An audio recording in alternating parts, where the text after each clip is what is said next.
Isang pinagpalang araw sa inyong lahat. Tayo po'y magninilay sa salita ng Diyos, ang pinagmumulan ng awa at tawa ng ating buhay, ang salitawa. Today we are celebrating the feast of Saints Simon and Eutydeus. They are both apostles. Binabati ko po ng isang maligayang pagdiriwang ng kapistahan ang parokya ng Saint Eutydeus sa Pusorobio, Pangasinan, sa pamumuno po ng kanilang kura paroko na si Reverend Father Jesus Melvin Bufete at ang kanyang kasama na si Reverend Father Dan Philip Soriano. Happy Fiesta po sa inyong lahat.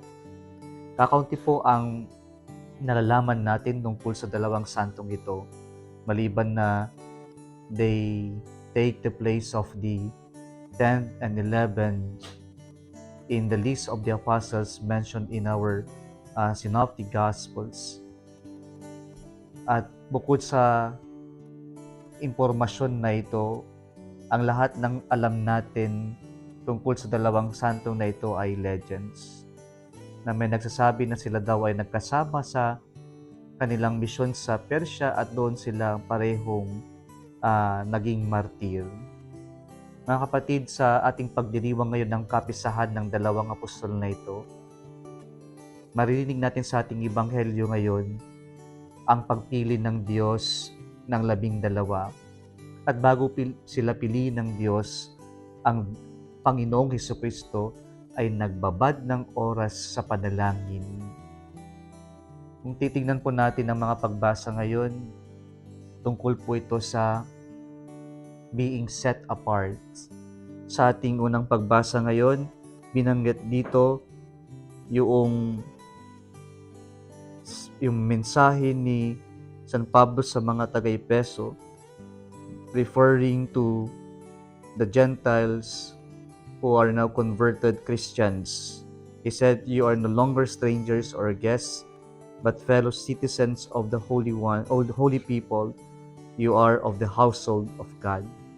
Pinapakita dito ngayon na yung ginamit niyang citizens of the holy people, na yung Greek term na ginamit dito na ibig sabihin people who are set apart.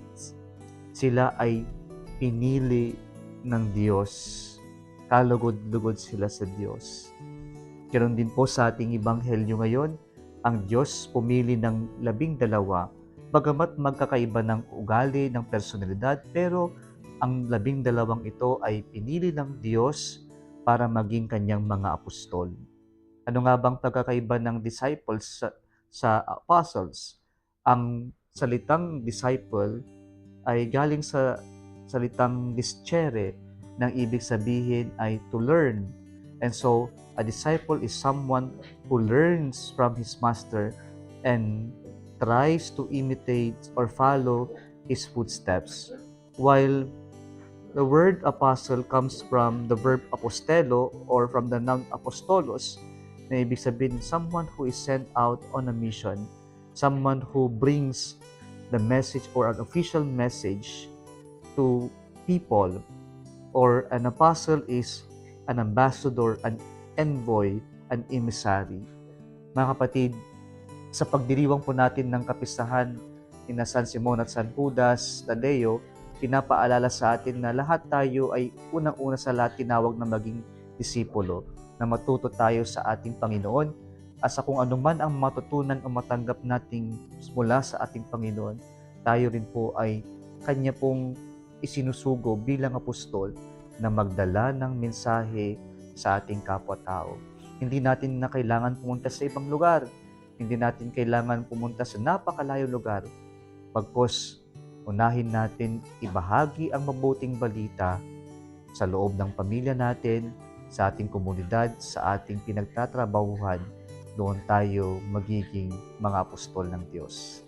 Kung nagustuhan mo ang video na ito, huwag kalimutang i-like, i-share at mag-subscribe sa Salitawa Facebook page and YouTube channel. Muli isang pinagpalang araw sa inyong lahat.